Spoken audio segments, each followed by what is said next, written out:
What's good, everybody? This your boy JTL, opposite from the norm. So, recently today, I was checking out a YouTube about a brother by the name of Tone Talks. You know what I'm saying? Um, from my understanding, he's a attorney. Also, is deeply into politics, activism, writing articles online, also giving his opinion on YouTube and doing interviews. And I gotta say, respectfully, when I first heard of him on the Zoe Williams show, I was like, okay, this brother talking some good stuff, talking about finances. Let me get into him. So I watched a lot of his videos, and for the life of me, sometimes I don't really get where he's coming from. Not saying I can't comprehend it, but what bothers me seems the most is that he does a lot of doubling down, and he's very cynical of some of the points, a lot of the points he makes. Where one side he could be talking about the importance of understanding black wealth, understanding where we stagnated at, understanding how politics and government plays a big role in the part of forcing blacks in this country to not be able to actually get ahead and gain the same economic wealth that our white counterparts have, which I totally get. I do a lot of my own research and I talk to a lot of people in business, and they help me to understand the fact of how things really bother us. We also he speaks about gentrification. So I'm watching what he spoke on about an article, as you can see here, written by Aaron Ross Coleman at thenation.com. So I'm listening to things he said, and he also points out about Nipsey Hussle, God rest his soul. He talks about Killer Mike in this article, Jay Z, Ti, and black, how black entertainers and celebrities and people with money, how they deal with certain issues when it comes to making money.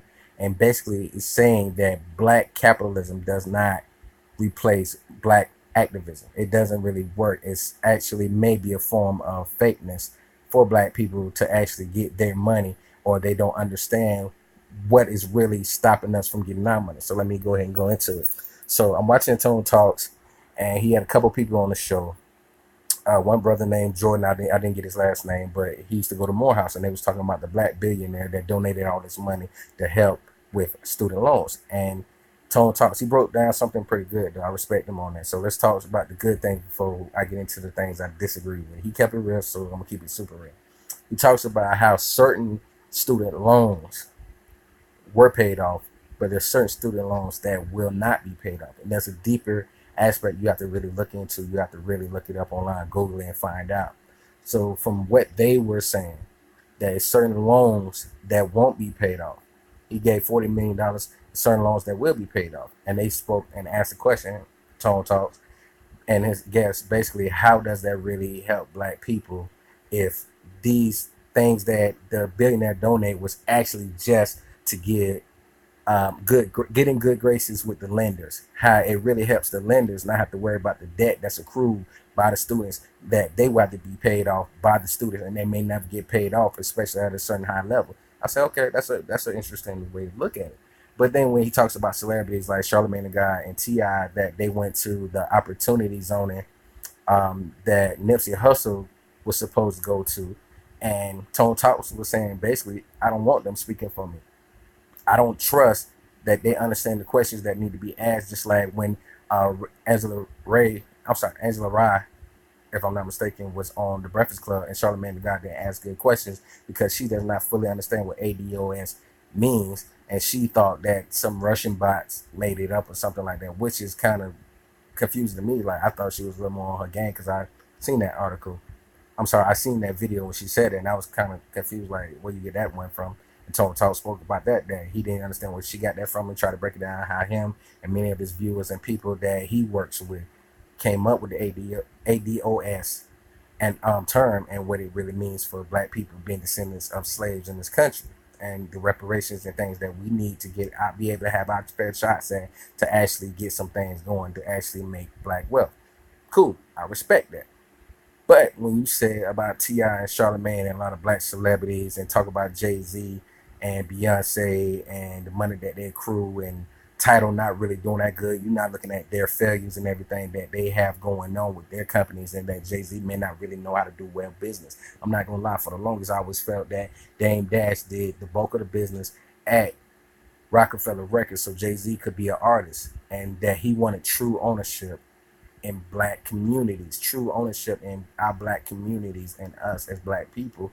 And I felt that Jay-Z ran away with the best thing is to keep marketing the idea. Let me just get upon this idea, make some money off of this, flip some more money, make my brand look better, bigger, and make myself look better as a businessman, when in all actuality, he may not be really doing a day-to-day business. Because if you look at the title staff, Jay-Z may be ahead of them, but he went and got people just like he did Rock Nation Management to run the company. So Jay-Z does not really do the day-to-day operations. He probably oversees it, but he does not do the day-to-day operations. So I respect when Tone said that.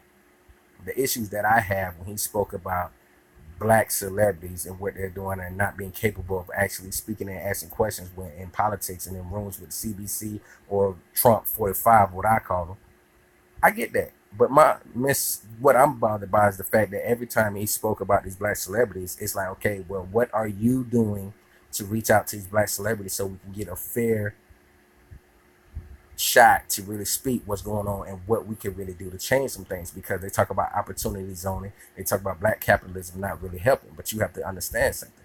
If we don't own anything, we have no bargaining chips to bring to the table to be able to ask for a reason why we need certain things. We talk about reparations, and then Tone Talk said about education. I think that is a good thing. But at the same time, the issue that I have with it is because it still can get us into debt. It's saying if these schools were paying off these loans, it wouldn't be no problem. Okay, so you mean to tell me you think that's going to be the same thing that's going to be done for all these rich white folks or other rich communities, that they're not asking for these same things? Now, the difference with us as black people and different with these other people that come to this country that was actually immigrants and migrated here for a better opportunity was we were brought here, enslaved, and not given a fair shot and pushed back for 400 years since the starting of this country. Before the starting of this country, in the 1600s, we was already in slavery. 1700s, that's when the country actually became the United States. So when you put those things together, I get what Tone Talks is talking about. But the issue that I have with these black celebrities, understand this: when you come from a community, you really have nothing, and the people that are around you that get something usually start off being the street guys, the women that's out there prostituting, the guys out there selling drugs and committing crimes. Those are the people that are actually starting to have money. Back in the days, they used to run numbers. If you think about it, back in the time when we actually were prevalent and doing great, before the mid 60s, before we started civil rights movements, before we started talking about desegregation with MLK, God restore respect to the brother, respect, but before he died, he realized he did the wrong thing, because now he had to go back and try to do a march on Washington with all the people that were disenfranchised, not just black people, people that didn't have shit. So when you back that up, back in that time when we were doing better, before Section 8 and all this housing and welfare really struck our communities, we had our own black businesses. We had our own black market. But the problem was the powers that be came in, was blowing up Tulsa, Oklahoma, blowing up places in New York, blowing up places, just messing up everything for us. And then came in with a civil rights movement. We started asking for more help. Now, this is the problem that I have with Tone Talks. He keeps saying that black capitalism won't save us, the article on The Nation by the brother Aaron Ross Coleman. Now, mind you, the people that are over the nation is run by white people. So every time you talk about the fact, and the owners, look it up, thenation.com, they also talk about Aaron O'Mara, which is a white woman. And the woman that is over, please excuse me, y'all, I had to try to put this together if I can find it. Is this, make sure I say it. I hope I still got it. If I don't. Okay, no, this is about Johnson Publishing Company. Please excuse me. I thought I had it. The editor-in-chief is also a white woman. Her name Havel or something like that. I can't pronounce her last name, but you can also look that up. She's a white woman. Now, every time we talk about black people that are actually doing business, and we talk about the other black people that are trying to help them, like the brother Gross, that is was helping Nipsey Hussle and also was a real estate developer. And he was trying to get with his brother to go ahead and work on doing things. They already did some things.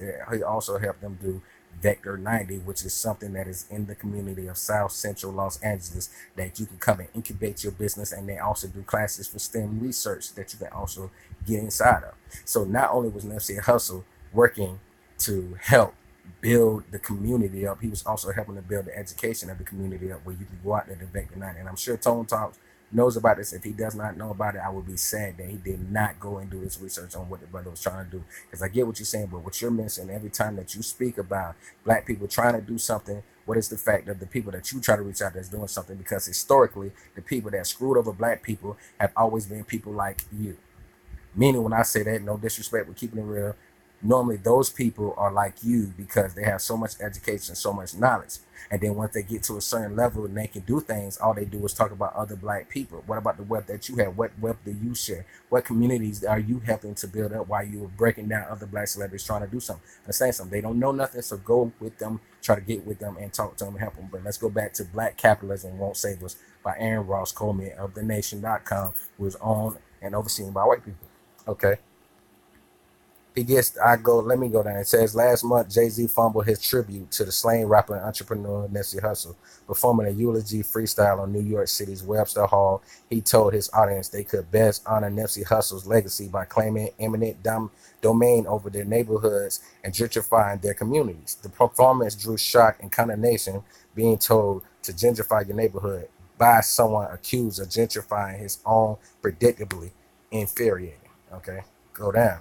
Yet, Jay-Z was the only public figure mining the rapper's death for free market talking points. Senator Cory Booker resurrected Nipsey's mission to buy back the block. Issa Rae, that's right, Issa Rae, that's who was on the Breakfast Club, emphasized the importance to win in our communities.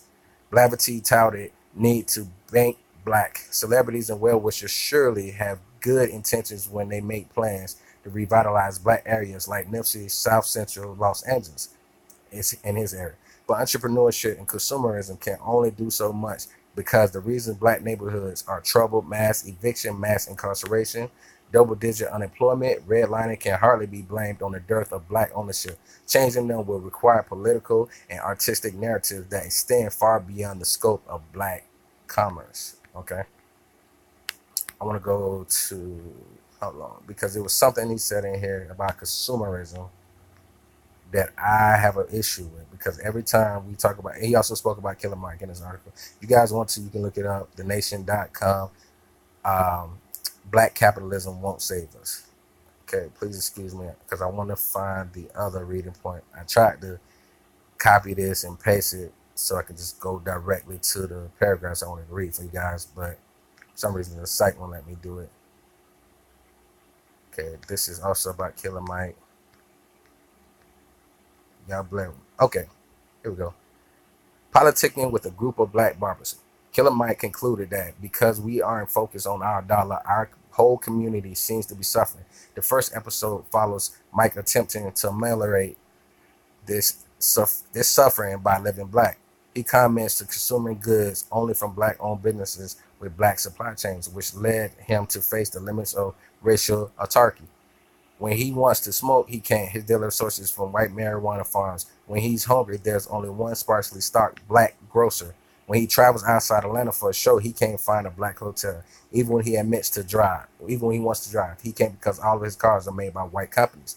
The show chronicles the painful one-man boycott that, by the creator's own account, leaves Mike hungry and wandering the streets in dead of night. So you have Killer Mike that he's also was bothered by, that he feels, talking about black capitalism and the form of consumer is not the way to help. But you gotta understand something. If you have black people that are buying all these businesses, buying all these properties, and they want to give to black people that's in our communities that can't afford to rent them and can't afford to eat there, but some kind of way they can go to McDonald's and get a $2 cheeseburger.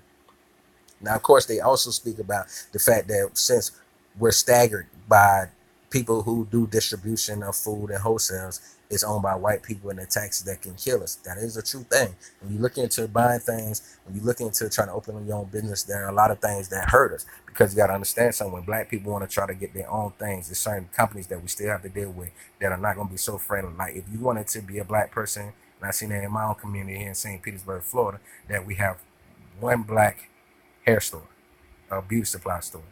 And the unfortunate thing which can hurt this economy, and I read an article on that, is the fact that the Asian people that are into it, that they have this billions of dollar market that black women buy all the time. That if a black person want to buy into, it's hard because they only keep into their counterparts, their other Asian community parts, which is Korean.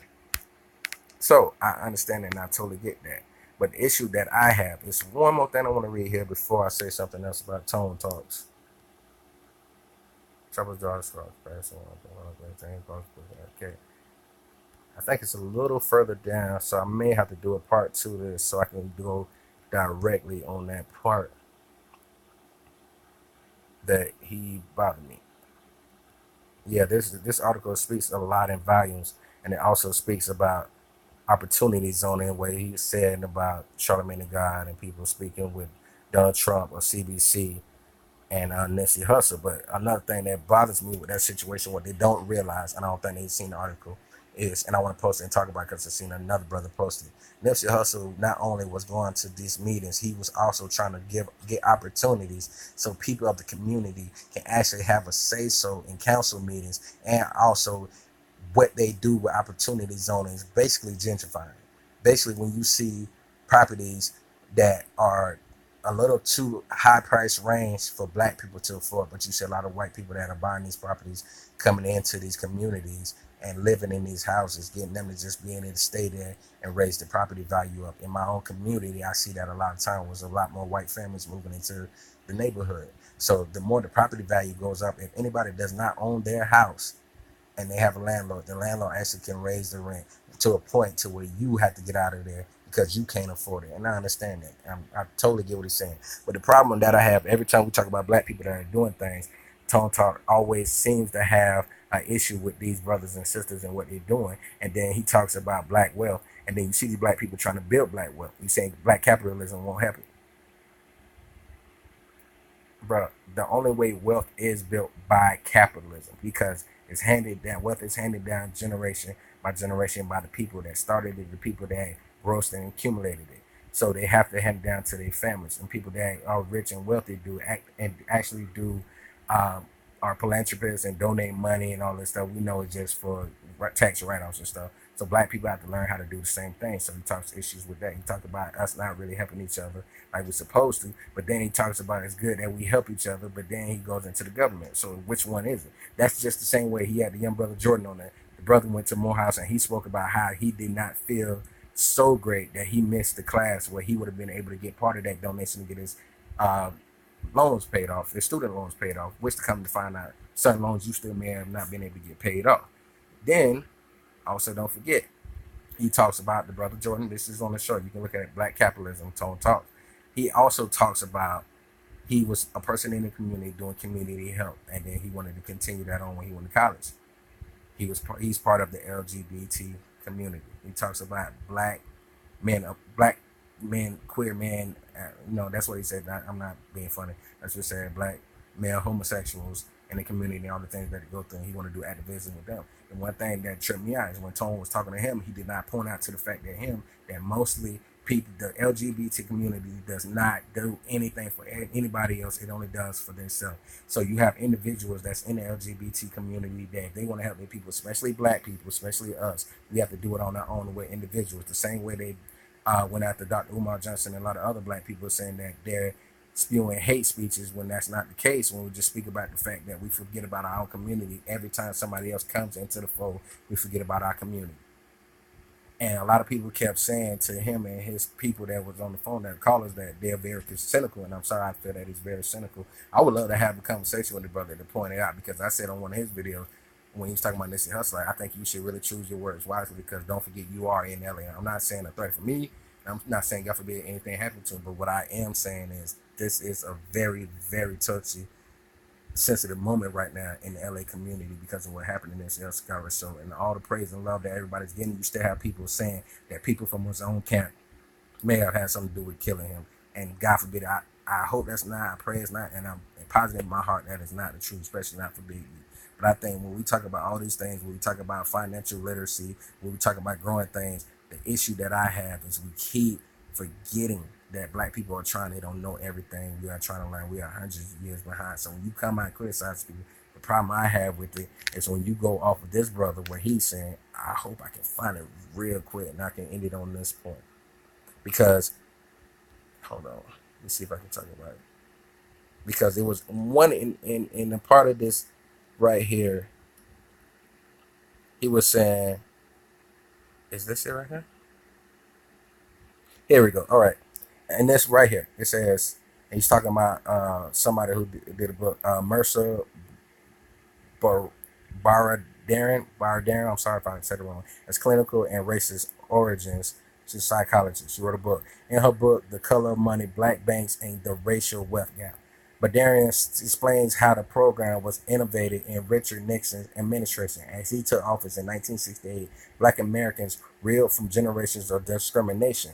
Instead of mobilizing the large federal government response needed to quell racial inequality through reparations or targeted anti-poverty programs, the president nimbly co-opted the Black Power movement's rhetoric of economic self-determination to push a segregated Black economy, thereby justifying his neglect of other proposals for meaningful reform. Okay, this is the issue that I have, because Tone Talks talks about this, and the brother that wrote this article, Aaron, talks about getting the government to target anti-poverty programs and uh, and reparations. This is what bothers me. You have brothers and sisters out here trying to buy back the block. They say that you can't buy back the block because of all these issues that we got. Something gonna happen, something gonna go wrong. That is very cynical, because you gotta understand something. You telling us we can't buy black back the block because something bad is gonna happen, but we should go to the government and look into reparations and look into anti-poverty programs. If you come to them with that and you have nothing to give to them to do that, you have people trying to buy up these properties and all the situation. What if we do go to the government and say, listen, we have this, we have that, we want a program? So what? We get the government to give us a program, and then they're into our business. And there's certain things that they always do to slide in there, well, we have to do certain things that we may not want. When we can go ahead and buy these properties and give them to families, rent them to families for a little bit lower, because we can still use that as a tax write-off. If the place you can rent it every month for $1,400 and you do it for $750, you can go ahead and use the other uh, um, I'm sorry, 650 or whatever, to go ahead and use that as a tax write-off. There's ways around of doing that if you're doing business. But what I don't get is people are trying to do something. They're buying properties, they're buying businesses, trying to get black jobs. He's saying there's too many black brothers that have businesses and only have one employee, which meaning their owner. You know why that is, just in case you forgot. Most people can't afford to get employees right off the bat. I have a business. I can't afford to get employees right off the bat. But guess what? I know a bunch of other black entrepreneurs that have business, that do administration, that do subcontracting work, that I can go ahead and employ them to get their services, and to God bless me to be able to start growing my business and start bringing in employees. There's ways to gain it instead of us doing what we need to be doing. Tone Talk, I'm sorry, but it sounds cynical, and I really don't agree with his point. I'm trying to get a better understanding. That's why I try to listen to a lot of his shows, but he's too cynical on both sides. We can't buy back the block. We can't use the government. Then we should go with the government. Then we should find a smarter way to buy the block back. It's like, make up your mind, which one is it? So I just want to go ahead and get my point on that with the Tone Talks review. That's what I've seen. You want to go ahead and watch it yourself. I'm going to see about putting a link in the description. Black capitalism. So this is your boy JT, opposite from the norm. Go ahead, like, comment, share, and subscribe. Holla at your boy.